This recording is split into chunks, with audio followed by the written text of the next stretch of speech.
So hey everyone, welcome to my channel, and if you love tech, unboxings and simple tips, you are in the right place. So in this video, we will talk about how to create Snapchat account without phone number. So firstly, open the Snapchat app on your device. Now, at the bottom left corner, tap on sign up. Now, add your first name and last name. Tap on agree and continue. Now, enter your birthday and tap on continue. Now you will see a name on the screen, and if you want to change your username, you can also change it by tapping on change my username option.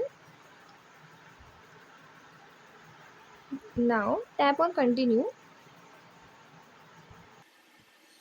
Now set a password and tap on continue. Enter your email ID instead of number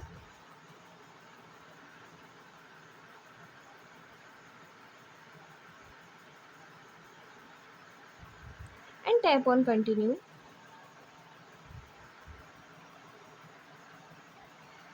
Now you can add your friend and tap on continue. You can skip it, tap on exit, and yeah, that's it. And if you find the information given in the video helpful, please do like the video, subscribe to the channel and press the bell icon for more updates. Thank you.